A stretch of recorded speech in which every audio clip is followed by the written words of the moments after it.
Welcome to the Spalding's Court Sports Podcast Show. We changed the name because we're going to focus on more court sports, basketball and tennis mainly. Who knows what else we'll get into? We'll probably dabble in some baseball, hockey, definitely dabble in some football, especially Husker football. Yep. But our main thing will be court sports. It's myself, Wes Spalding, and my twin brother, Wyatt Spalding, as your host. And today we're going to talk about the Wimbledon final that just happened this past Sunday. And we're going to talk about predictions of who we think might make a run in the U.S. Open, which is, I think, in 5 weeks now. 5 weeks and some change. Yeah. But at the end of August, goes into September. It's 2 weeks, just like the Wimbledon and French Open and all the major Grand Grand Slam Slams. tournaments. Yep. Yeah. And so we're going to kick it off right away, talk about the final. Sinner was the winner of the final. Wyatt, we're going to have you lead it off. What'd you think? Did you see it coming? What'd you think of the match? Give us your thoughts. Kind of thought Sinner would win just because, kind of back up to the French Open final, which, if you watch both matches, the French Open was better. It was just very intense. Someone said oh, the points were longer. Well, yeah, the points are longer. It's clay. On clay, the ball is slower. So the points are definitely going to last longer. Or grass is a lot faster, harder to pick up the ball. And if your stroke is your strongest stroke is your serve, like center, you're going to do really well on grass because the ball just speeds up then. And then with clay, I just felt like Alcaraz had more time to come back. He saved it was 3 or 4 match points to stay in the match, go to a 5th set, and in the French Open final. And then with this, it was Alcaraz won the first set, which was oh, are we gonna get another 5-setter? But I thought by the 3rd set that Sinner really took control. One of the best points was Alcaraz, the first set point. So Sinner's on the run, and he hits a forehand down the line for a winner, it looks like. Alcaraz hits a defensive shot where he literally just sticks the racket out for a backhand and hits this drop shot backhand. And it was holy crap. This Alcaraz, if he didn't have the speed he had, I don't know. I don't think he'd have this many majors yet. Yes, he has good strokes and everything, but his court coverage is insane. The balls he can get to. So I think that was one of the best shots. Another really good shot was second set, and it was the second set point to win the second set. Alcaraz hits a shot to Sinner's backhand. Sinner hits a defensive 2-hand backhand shot down the line. Alcaraz then he kind of leans back and puts a bunch of topspin on it, and he's hits a cross court shot. Then Sinner is on the run going to the, when you watch TV, to the right, and it's a on the run forehand cross court shot for a winner. That's one of the best feelings ever. To just Do you remember the score at the match? Was it 40-15? Yeah, I think it was I want to say it was 40-30, or it might have been at even. But I remember the second set, it was pretty obvious that Sinner was going to win. And so I think it was 40-30. And so it was 40-30. And then Sinner just down this cross court shot for a winner. And by the 3rd set, I watched the 30-minute one because we missed the final. We're come back from a bachelor party, which was super fun. But so we missed it, but we were checking the score. And I know it was 6-4 every set, but it just felt in the 3rd set that Sinner was taking control of what I saw. He was putting Alcaraz on the run. I listened to Andy Roddick's podcast, and I went back and kind of tried to watch some films of it, but he said Sinner was doing a good job of hitting behind Alcaraz. So if Sinner hits a cross court shot, and then Alcaraz is on the run and gonna hit another cross court shot, and then Sinner, instead of hitting away from Alcaraz, he hits kind of towards him but behind him, because Alcaraz thinks he's gonna hit like cross court shot, but he really hits it back to him. Yeah. And he did a really good job at that because Alcaraz could just cover the court.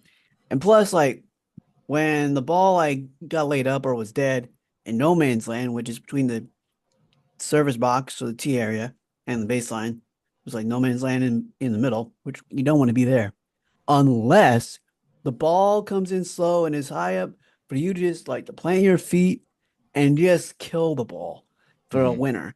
And I just felt like Sinner was really doing that, especially in the third, taking control. And you just really felt like he was in. I mean, obviously he won the set, so he was in a lead. But before that, it was just I don't. Yeah, I mean, you go back into the third set, like Sinner, uh, first serve winners, he won 84% of his first serve. Yeah, Um, the first serves that were in, he won 84% of those. That was his highest out of, or second highest out of all four sets. 93% of winning his first serves in the fourth set. Um, so third set too, most of the points that he won were like attacking at 40%. Or sorry, 40% of the points were him attacking, and that was his highest throughout the four sets. And I feel like you kind of mentioned earlier, you know, on clay, the points are going to be going longer because the ball is going to just sit a little higher. It's going to slow down a little bit. I know Wimbledon is Alcaraz's tournament. It's also, I feel like, Sinner's tournament as well, because he just can just attack, and he can put you away with his shots. And Fritz was even talking, Taylor Fritz, American player, number 4 in the world. He was talking about how Alcaraz, you just don't know what he's going to do. You don't know what shot he's going to do. He's got so many different ways to beat you, and it's hard to predict because he'll all of a sudden do a drop shot or go across court or down the line, and you're not expecting it. And Taylor Fritz talked about how Sinner, you know what he's going to do, which I'm like that. I feel like that'd be almost more insulting when you lose to him because you're like, I know what he's going to do, but he does it so well, and his timing is so good. And I feel like he's good at positioning people and where he wants them. He does that by one player was talking about how Sinner will move when his opponent's serving. They're bouncing the ball a couple times. Sinner will move back a couple steps as they're tossing up. So as the other player is looking up, about to toss the ball, they're taking a glimpse, and Sinner was maybe close to the line, and all of a sudden he's backing off of the line, or vice versa. And that throws them off just a little bit because when they're a little farther up, trying to do one of those, what would you call it when it's like the second serve and the guy does like a two-handed backhand to like shorten the stroke because they know it's not going to be their it's best just serve. like you should shorten up your stroke, like you move up to the line more, you Yeah, come in more, and then so you just have to take the ball earlier. yeah. You So like, sometimes people do that in like people's second serve. yeah. But when they back up, then you have less room for error because if you miss your spot on your serve, they're going to have a better chance to set you up, move you in position that you want, or just hit a winner. And Sinner's good about playing those mind games of, I'm going to start here. They're going to look down. I'm going to move last second. And he's, does little things like that where it's like, what he's doing, and you almost can't help it of letting him dictate your movement, what happens, because strokes are just flawless. Yeah, definitely. Like, see, like Alcaraz, he is more athletic. Like, if I would say, like, which one Oh could yeah, probably could play he'll get another stuff you sport? didn't think It would, nobody else can yeah, get. yeah. Like, which one do you think would be good at another sport if he practiced their pro? Like, I'm taking Alcaraz. But Alcaraz, if you disrupt his game plan and he's not on his game, like, he can lose. Sinner, I feel like, all right, this isn't working, so I'll do this. I'm I'm not winning on the baseline, so I'll serve and volley. Oh, like. They're hitting to my backhand a lot. No problem. I'll just control the point of my backhand and then wait. Like he'll hit him deep in the corner, and then he can just run around his backhand, hit his forehand. And Alcaraz does that too.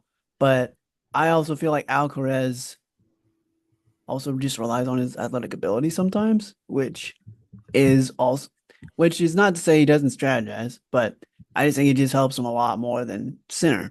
Mm-hmm. Like when Sinner won the U.S. Open, it was like he was put on a clinic. Like he just buried Taylor Fritz, I feel like. Hmm. and he was like putting his shots where he wanted them to go, and it felt like nothing was bothering him at all. And that's kind of like the Wimbledon. I mean, Alcaraz in the first set, he was down 2-4, then he won 6-4. So, but then what Yeah, also hurt that was a Alcaraz, crazy comeback. Like to yeah, come back second set after that happens. I mean, how can that not creep your mind? Like this is about to happen again when he right. loses to Alcaraz. This is his first time beating Alcaraz in a major Grand Slam tournament too. Yeah, so Alcaraz had the opportunity to win his first 6 Grand Slam finals, which only Roger Crazy. Federer has done. Yeah. Roger Federer. I'm not going to get into the GOAT debate about who's the best, even though I'm a Federer fan, but he does have the least amount of the big three. Nadal and Djokovic have more. But he does have, I think, the smoothest strokes you'll ever see. Like his Mhm. strokes, his forehand, backhand, they just are so smooth. But I mean, to be in the same conversation with Roger Federer, that's pretty awesome. But also, what I was worried about Sinner was losing that fifth set uh, tiebreaker and then having the match and have Alcaraz save several match points and then he comes back and wins. Like that could just mess with you mentally. Mhm. Like look at Vera. He said the other day that he wasn't happy or he's struggling mentally. You got several tennis players that have said like they struggle with mental health or whatever. I mean, tennis is like the face for mental Tennis is a health. mental health Yeah, it's like struggle, everyone's got mental health problems in tennis. Even just the especially yeah. average Joes that suck like us, like which is really funny because no one gives a crap about our matches. Um, Yeah, I and mean just it's the amount of pressure they have, yeah, and like you never end a tournament. The only way you end a tournament well is if you win the tournament, and that's only one of yeah, you know 40 to 128 people. Like it's just a maddening sport almost because you can go through a regular season in other sports and have that to tip your hat to of like, man, we had a really good regular season, go to playoffs. Obviously, playoffs, one winner. Tennis, there is no regular season. It's a tournament, single elimination. You could spend all this time and money traveling, getting there, warming up for the tournament. Boom, you're out first round. And then that I feel like that can mess with you, especially the higher up you get. A lot of pressure. Uh, and you and me off air have talked about or you've told me about the struggle of if you're not one of the top tennis players, you're kind of like broke because you have to like spend all this money to get to these tournaments. You got to play sometimes a qualifying tournament to even make the tournament. It's yeah, crazy. Like it's a very demanding sport. And another reason why Sinner is just one of the greatest because even in the French Open when Alcaraz like came back in that fourth set and then won the fifth, like Sinner, he maybe a little bit of body language was negative, more of just like what the heck just happened or but he didn't really. I don't know. His emotions didn't really favor or like change that much. Even yeah, even in this match, like there's some big points where if Alcaraz comes back and wins this, uh, whole different match that happens because Alcaraz feeds off of the comeback. He feeds off the energy. mhm, Um, he feeds off of like making those shots with his back against the wall, like going for it with his back against the wall. But Sinner just is very calm, cool, and collective.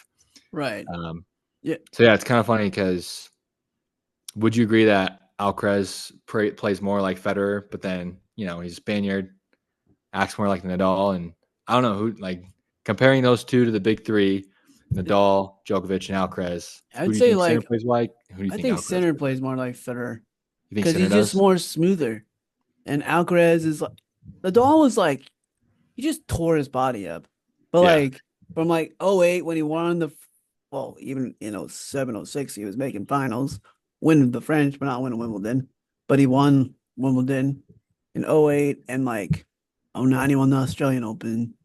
And I just remember from '08 to like 2011, 2010, he was like in his prime, coming up. But then he like would have these knee problems. Like he was built like a linebacker at one point, Nadal. And it was almost hurting him because like his knees were hurt. Like the weight he put on like hurt his knees and everything I read in his book. And Even like if you look at the end of his career, he lost a lot of muscle, but he Yeah, still was dominating. Like, which I liked it when he was did look like a linebacker because it just was so cool how strong he was. And he's just like, this he guy's was just ripped. yeah, he's just killing the ball. And here's Yeah, Federer, just like doesn't look like he lifts weights at all, but then he's just hitting it as hard, which he probably does those weights. But it is it's his funny how form. It's all about yeah, form in tennis. yeah, it's all about form and consistency. And uh, then you had Djokovic coming up, which I think Djokovic had the best court coverage. You can almost say that Alcaraz plays more like Djokovic, almost maybe, because he's got good court coverage. He really That's is good true. at like placing his he, I think Alcaraz is good at like drop shotting. He just knows like when to hit a good drop shot where like a lot of players just want to beat you side to side, make you run side to side. Alcaraz will like push you back, and then just slice a forehand or a backhand drop shot. And one thing with Alcaraz is that he, if he's not smiling, like you're like, oh, he's in trouble. Like he really didn't. They even said it in the broadcast, like, oh, he's just not smiling as well as much. Or he started coming back in the fourth set. He was down and good air. He was down. And it was like he was down 2-4, I think again. And then it was 3-4. He's up 40-15. So he's up 40-15. All he has to do is win this game. He's got a 4-4 and he's got a shot. Well, then he loses the game, goes to several ads and center wins. And I think even though it was 5-3 and you're like, oh, Alcaraz still had a shot, I think that's what did him in. Was like not winning that game when he's up 40-15. And that's really hard. You're up 40 love even, which is the only worst thing, and you lose that game, you just need one more point. And the problem is, because I've done it a lot, pros, the pros do it a lot. Even that they say they don't do it a lot, they do it. Like you think about, oh, I'm gonna, I got this game. I only gotta win one more point, and then I'm on to the next game, and it's gonna be 4-4, and then I'll win the next game 5-4. But then you blow it, and you're down 3-5. So that's just like a huge mental part of the game, and I just really think that is what did him in was center come back and winning that game. So I think too, like, I don't, did you watch Alcaraz's like documentary on I Netflix? did. Yeah, like really, he's like what, 21, 22, Hmm. 21, I think. And he wants to do stuff outside of tennis and have a regular life.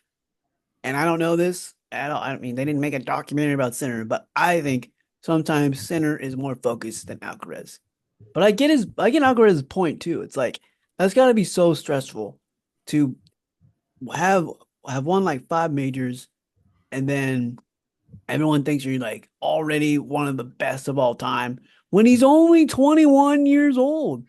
He just started, which is and Crazy to think about. yeah, and like you know what crazy was like his, well, he probably had things to work on. Like I can't really get into it. I have to watch some film on it, but his serve has changed, so his serve got better and some other things. But mostly like he was cramping. Like at the age of 18, like at the U.S. Open, he cramped up a lot. I think was it last year at the French or one year at the French, he cramped up quite a bit and like had to retire a couple times. And so it was always like his conditioning or trying to play in the heat. That was if it was hot, he couldn't do it, they said. Hmm. But I'm also like he's 18, 19 years old, man. Like, come on. But I mean, think about like Francis Tiafoe, Taylor Fritz. I think Taylor Fritz is close to our age, I want to say. I think he's like 27, 28. Yeah, so like they're up there in their 20s and they haven't won a Grand Slam. This guy is 21, just the being able to drink and everything now, and he's already got five Grand Slams. And Sinner has the four, yeah, two Australians, a US Open, and now this. Yeah, four. Yeah. I'm So looking it up. I'm pretty sure because he won two Australians. Remember that. But uh I think Sinner's service is hard court just because he's dominating more on hard court, with the U.S. Open and the Australian Opens. I feel like hardcore's his game. Yeah, because he has 4. He won the Australian Open in 2024, the U.S. Open in 2024, won the Australian Open again 2025. Yeah. This year, and then just won Wimbledon. So the Yeah. Australian Open is his jam. Yeah. Speaking of that, let's get into the U.S. Open. Now, obviously, we know we could have – it would be pretty legendary if we had another matchup between Alcaraz and Sinner, best 2 out of 3 in the Grand Slams. If that were to happen, who do you have winning that matchup if they happen to meet again in the championship on Arthur Ashe? Oh man, that's so hard. You want to say Sinner because he just won and he looks more dominant, but everyone thought Alcaraz was going to win Wimbledon because of the collapse of Sinner in the French Open. I think Alcaraz is going to be coming. If that happens again, he's going to be hungry for the win, and he's going to come out with like a level of energy and intensity that we haven't seen before. Yeah. Obviously, hard court still fast, but not as fast as grass. And with Sinner winning it, he obviously wants to go back to back with the U.S. Open, which would be a great accomplishment for him. So he's hungry for that too. It's hard to go against Alcaraz because of how resilient he is, but it's also hard to go against Sinner with how just fundamental he is. I would say mentally focused. Yes. Yeah. The mental focus he has is incredible. And if we're looking at the odds, Sinner is a plus 120 to win. Then Carlos Alcaraz is at a plus 180 to win the U.S. Open odds. And then the next is Djokovic at plus 1,000. So the odds are obviously with one of them winning it all. Djokovic, 38 years old, lost Sinner in the semifinals of Wimbledon. Talked about how it was hard to play that far into the tournament. And as I get my notes for who else could beat him, that seems to be one of the most difficult things about tennis is you make it to the semifinals, and do you got enough gas to play possibly 10 more sets once you make it to that semifinal? And I don't know. I think if you are not Sinner or Alcaraz, you're probably going to be going to 5 sets to beat both these guys. Exactly. So who do you think besides Alcaraz and Sinner has a chance at winning? I never made my pick. So you think Alcaraz is going to win the US Open? You think Alcaraz is I going to think win? Alcaraz would win in 5 sets. I think we'd see another storybook ending like we did at the French Open. I'm just going to go. I like Alcaraz a lot, but to make this more fun, I'm going to go Sinner just because you got to prove it. Sinner, they both have won the US Open. But Sinner's win at the US Open, I thought was more impressive than Alcaraz's. I thought Sinner played a hard playing Taylor Fritz, so I thought he was better. And I can't even remember the guy that Alcaraz played. I think it was Rude. But anyway, I think Sinner, he's just got the mental toughness, like I said, the mental focus. That's what I said. The mental focus to really go on a run here. And like I said, hard court. I really do think hard court is Sinner's surface. And even though Alcaraz lost, I think Alcaraz does better on clay and grass. I don't think he's better at one or the other. I just think he's better. The U.S. Open was also Carlos Alcaraz's first major Grand Slam. That would be fun, though, if Sinner did win, because he tie up 5-5. And then we got a little heated battle going into 2026. So either way, going to be a great tournament. And it's just a great tournament because I feel like that's a one where all the U.S. guys have some of their best performances. Last year, Taylor Fritz made it to the finals. He beats Tiafoe in the semifinals in a 5-setter. That was a great match. But I think I can't remember who Alcaraz lost to last year In what? in the U.S. Open. Oh, let me look it up here. Who did Alcaraz lose to? I think he got upsetted. He did.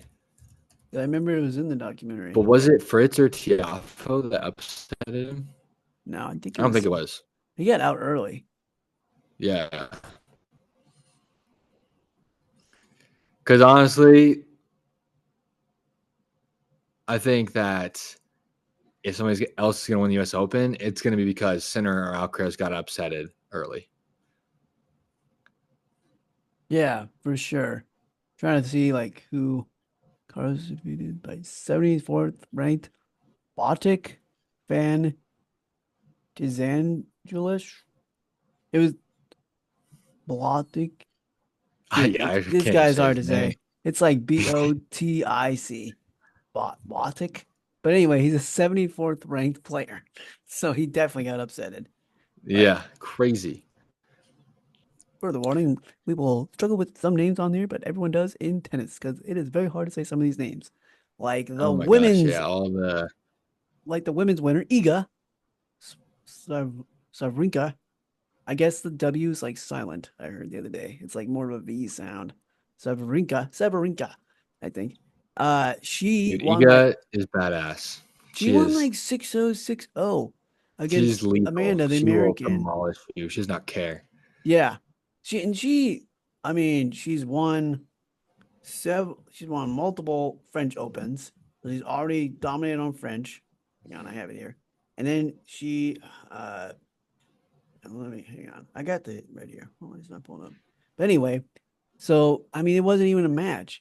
Amanda Anastanova, she didn't think she'd make the finals.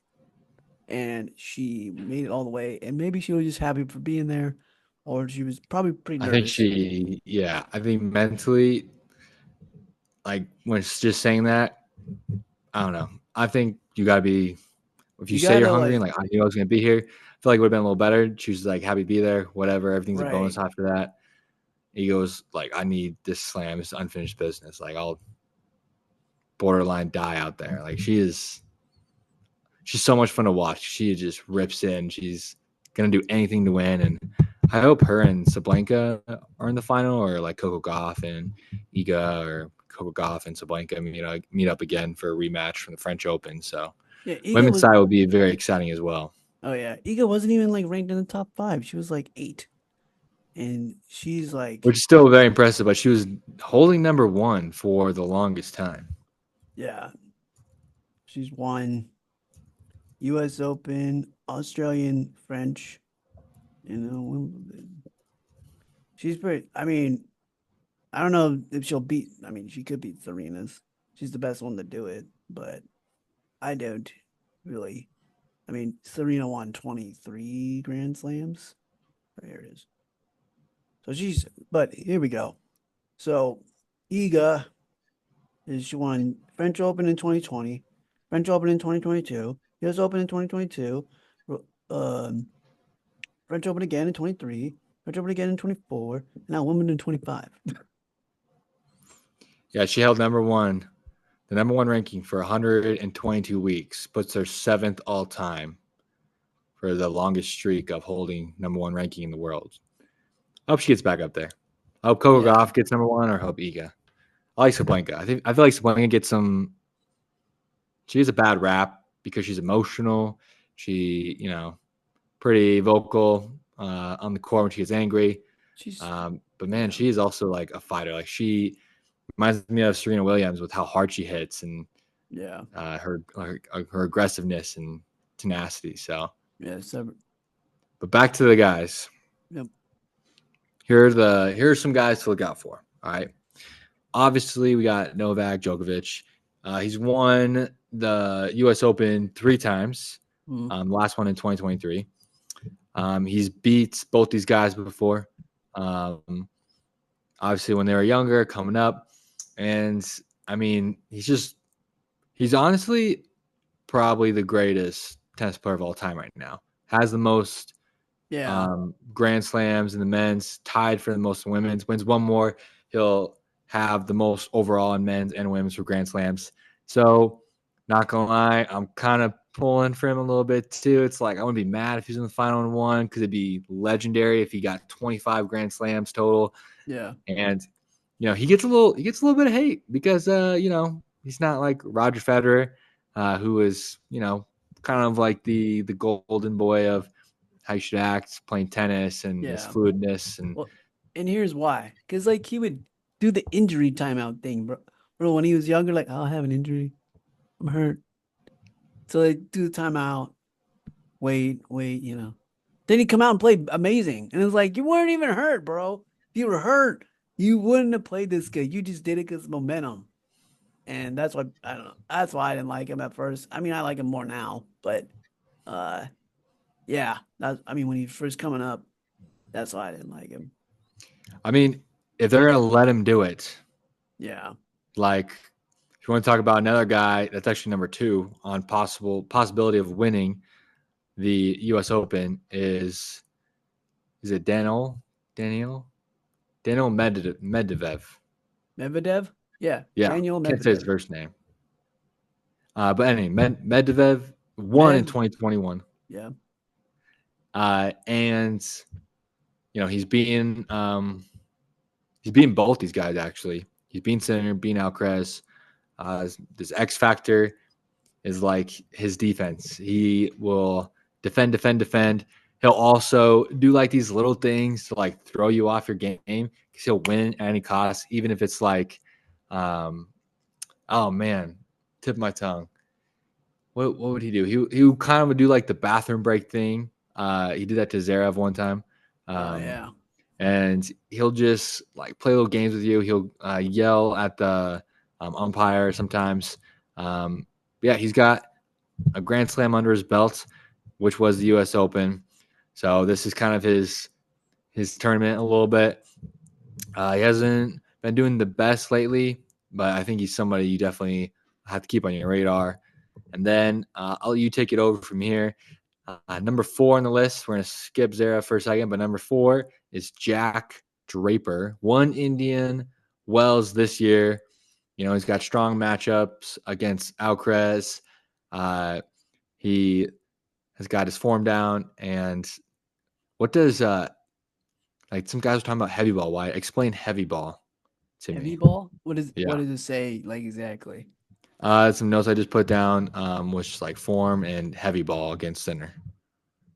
So not 100% on it. I'll have to look that up too. But I think it's honestly, I've never heard that term, heavy I know, ball. yeah. I was like heavy And ball. I'm like, going to look it up right now. Anyway, you go but to anyway, Draper so and what why you I think he like might be about a Draper contender. is one, he's right-handed and he plays left-handed. So he does a Nadal thing. And I What? love, yeah, I looked it up. And he was in an interview and said he's right-handed, but he plays left-handed for an advantage. And I think it is somewhat advantage because you don't play a lot of lefties. So like if you think about it, like trying to think like on the if I stand in the court, like on the outside of my forehand side, on the do stand my backhand. And so like it just kind of messes you up. And no, that's what I say. But anyway, I think too, like you said, he won Indian Wells. Indian Wells outside of the Grand Slams is like the fifth or sixth biggest tournament. It depends where you want to put Laver Cup, which Laver Cup is like a team event. So it's not an individual, it's more of a team thing. So wherever you put Laver Cup or take that out, Indian Wells is after the Grand Slams. So for him to win Indian Wells, he beat Ben Shelton, he beat Alcaraz, Taylor Fritz to get there. So big names. Proves he can do it. What I loved was like his quote after the French Open. He's like, he lost in the fourth round, which I'll pull up here in a second. But he said after the French Open that he still has a long ways to go. And he's nowhere near those top guys like Alcaraz, Sinner, Djokovic. But he still has a lot to work on. But he went from like 35th to top 5 within last season, which is crazy. And I think like before that, I want to say it was in the hundreds or something, and he just climbed his way up. And I didn't even know about him till like I didn't watch any Wells much because I was March Madness was going on, so of course I gotta watch that. And so, but I watched him in the French and some other tournaments. And what I forgot, because I watched it, but I forgot recently. I sent you the video. He made the semifinals in the US Open. And you reminded me that he was sick that game.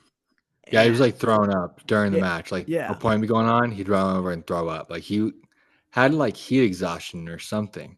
Oh, he had heat Um, exhaustion. Dang. yeah, I mean, and I'm looking up the score. I mean, he took center 7-5, took center to tiebreaker 7-6. So he lost, and then he got too sick and lost 6-2 last year. I think like I want a third guy that's not Djokovic, obviously, because he's bound to retire next Yeah. 2-3 years probably. Mm. But we need a third guy to mix it up with these guys with Sinner out and Alcaraz. And, Draper could be the people guy. thought there would be Zverev. People thought, maybe Taylor Fritz. But I don't know, man. You've been selling me on Draper lately. Dude, okay, so Draper lost to Alexander Bublik. He's 6'4", and how he beat him was, although he In did a lot in of, Wimbledon? this was a French Open. Sorry, Oh, okay. French Open. So Bublik is 6'4". He did a lot of good. He drop shot him a bunch, which you should do on clay because the ball just dies. Then uh Draper and all the matches I've watched, and I think just a tennis thing in general, you can see like he was letting his opponent control the point. So like he was on defense a lot, making him defend, wasn't really putting away his forehands when he should have. And his forehand's his strength. And he was running around his backhand, hitting his forehands. Where sometimes, which I've learned on the mediocre level, even so it's even on the pro level, like sometimes you don't need to run around your backhand all the time. You have to hit a backhand. Because sometimes you could hit several good backhands to put them in a defensive spot to get out of a defensive position. If you're in a Hmm. defensive position, just work on like rattling back and forth to when then you get one where you hit him to the corner, then you have time to run around your backhand, and they're already pushed off the court, and you can hit them down the line. But he would just like kind of be on the defensive position with Bublik, and what I noticed is like Sinner and Bublik, they're long, the lengthy, they're tall, and what are tall guys? I think a lot of tall guys are really good at serving because they are just big and they have the power. And they were kind of powering with his serve. And then with the drop shots, what Bublik was doing was pushing him back. And then he would just drop shot him all the time. And that's how he lost that game. He played a warm up tournament. Let's see if I wrote played a warm up tournament and before Wimbledon and just like lost his cool. He like just lost it and broke his racket, which isn't really like him, they were saying. So I think, and he's British, so it's like Wimbledon is probably like, oh, I gotta win Wimbledon because it's my, country and stuff. But I think he's better on hard court because he's made to finals on hard court. He won Indian Wells, made to semifinals in US Open. So watch out for Jack Draper. But here's my question. What would be the US final? Imagine it, Wes. Just imagine. A lot of us, anyone that's listening to this that likes tennis are like, this is ridiculous. Like, there's no way this will happen. And well, you know what? We're I don't American. know. I don't We're know. American and we want it to happen. So it might happen. I mean, It depends what seed all they of are. these. So Taylor Fritz, Tommy Paul, Francis Tiafoe, Ben Shelton. I think there's actually even one more guy. I can't remember his name. Pretty sure there's like 4 or 5 guys in the top 15.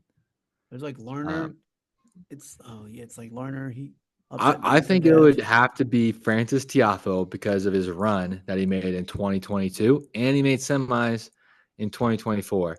If he Yeah. was in the finals, people would be going nuts. Oh, So I people think would it's Francis love it. Tiafoe and I think it's Ben Shelton. Um, for some reason, I feel like the crowd favorites. Taylor Fritz is awesome. Like he's got a big serve, great forehand control. Made to the finals last year. Always representing the USA in those major tournaments. Was in the Wimbledon semis. Had some good opportunities against. He played Alcaraz, right? Um, No, he played center. who? Fritz? Taylor Fritz in Wimbledon. Oh, Wimbledon. Yeah, he played. Played Alcaraz. You're right. I was thinking Yeah. U.S. Open. He Yeah. played center in the U.S. Open final, and then he lost to Alcaraz, which I thought like, oh, too bad he lost in tiebreaker. But then I went back and watched the tiebreaker. The guy, so he was down 4-1, tied it up 4-4, then was up 6-4 and lost it. In the fourth set. So The he fourth almost set pushed it to a tiebreaker. fifth set. Yeah. Yeah. So in the fourth So set he's like, tiebreaker. he is right there. He's probably seen, well, he has seen Sinner and Alcaraz in the semis the most out of the, um, you'd say the big four USA guys. I'm picking Ben Shelton because every Grand Slam this year, he's lost to Alcaraz or Sinner. Like Yeah. he's one of those two guys has stopped him. So he's also got to see them as well. Mm-hmm.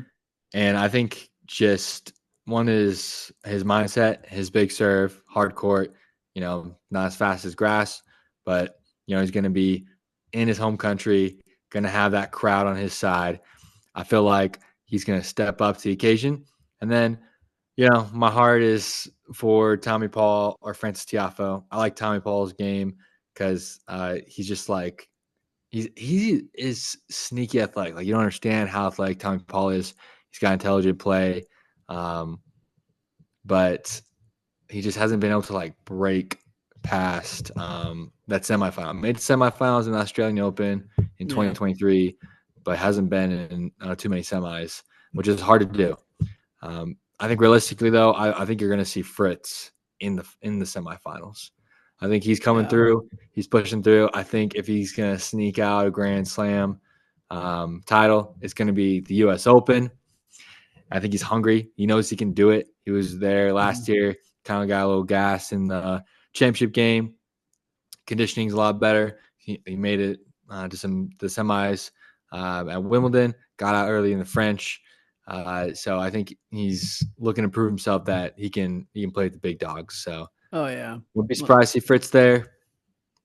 I'm gonna put my money on Shelton, not as a smart decision, but as like an emotional decision because I want to see him kind of jump through the gate there and hopefully become one of the big three. So Yeah. I'm going Shelton and Fritz. I do think who I like more. I'm probably out of the Shelton, Fritz, Tiafoe. I'm probably a bigger Tiafoe fan. But just yeah, of what has happened, he's like charismatic. You know what I dude, mean? like He's got a personality the that how crowd can you is not like him? behind him, bro. He's so energetic. He makes Yeah. it so much fun to watch. But I Yeah. don't like his forehand. His forehand's got that weird hitch to it. And it's just like, I don't know. I don't like that at all. But like, let's face it, like Fritz and Sheldon's strokes look better than Tiafoe's. Mm-hmm. But I did say that he was working on his serve return a little bit more. I remember at Wimbledon, the match he did win because he lost the second round of Wimbledon. You could tell like his serve return was better. Tiafoe's was, and I don't know, man. Like the crowd's rowdy at a U.S. Open compared to all the other Grand Slams, and if he's kind of like Jimmy Connors. Jimmy Connors was, I mean, first off, Tiafoe was a lot nicer than Jimmy Connors was, but Jimmy Connors, once the crowd was behind him, man, you couldn't stop him. It wasn't over until they said game, set, match. And I feel like that's Tiafoe. So I wouldn't be surprised to see Tiafoe in the semis. I'm not gonna say he's gonna win in the semis because he hasn't done it yet. But I would say, unless depending on what the draw, I'd have to see the draw. I'd say Fritz and Shelton would make the final at the two US guys. So All right. If you think Fritz and Sheldon are in the finals, who would win that matchup? my brain says Fritz, but I'm gonna go Shelton. My heart says Shelton. So My heart says Sheldon, but my brain also says Fritz. I think Fritz's eyes would light up. He's like, oh man, I want to get through yeah. like Alcaraz or Sinner. I'm right here. I gotta win this. But then same time, Sheldon, I feel like Sheldon knows and thinks he's the man. And Oh would be doing the yeah. same thing. So it'd be a I battle for sure. Shelton At is the end of the day, definitely I really think it's going to be about who's got the most legs going Yeah. into the semifinal and final. Like with Who's any tennis tournament, any playoff in any sport, it's always about who can stay injury free and who is the most conditioned. right? Yeah, I got a tournament this Mhm. weekend, and so it's just like we'll see what happens. Playing at least 4 Yeah, matches, at least 4, maybe nice. 5. Cornhusker So State games, right? yeah, we'll see how it goes. A lot more people now. There's like 11 people in my draw this year. Last time there was only 6 or What was 8. it last year? I didn't play last year because we played together, but 2 years ago, 'cause we played in that tournament in Colorado last year. Remember? So I didn't Yeah, play it. But 2 years ago when I played in it, uh, there was like 6 of us. So now there's 11 in nice. singles, but there's only like 3 doubles teams. So that's kind of weird, but it'd be fun. So, but yeah, that's definitely like any tournament, mediocre or obviously the big time. Can you survive the grueling third 5 sets? You know? Yeah, wide strategy is I'm gonna let you in the first set and then drag you all the way to a tiebreaker in third and see if you can hang on. Yeah, let's play for 2.5 hours. You need to start playing people your own age, Wyatt. I'm just kidding. They got to come out and play first. I know, yeah. We gotta get more people in tennis, myself included. Been thinking after this marathon I'm gonna do end of September, I need to get serious about tennis. I need to find a club, go do some drills and stuff like that. I don't know if I really want to join a team though. Just I'm buy not a a big club. fan of how you can like adjust people in team tennis and like somebody's better, you drop them down so you can get the points, and I'm not sure if I like that. Yeah, I'll tell you more about it later. Like we could have an episode about that. But Yeah, um, if I were you, I'd just join like the beginner classes and go from there. no, dude, I'm gonna join the 4-5. Gotta That would be practice who you freaking want to be with, right? hilarious. That'd be Now hilarious. they kicked me out. I want to be able to hang. No. But all right, we're gonna stop it there because we're just gonna keep rambling about random stuff. Yep. Thanks for watching Spalding's Court, where we talk about tennis and basketball. Share this, like it, subscribe to our YouTube or podcast channel on Spotify, and we're gonna do one of these every week. We're talking about basketball, talk about tennis. We're gonna keep talking about the U.S. Open. Next time, might throw in a little bit of basketball, see how those draft picks are going that we talked about from episode 1. So go back and listen to the episode we did before this if you want to hear more about basketball. And we'll see you next time on Spalding's Court. See See ya. ya.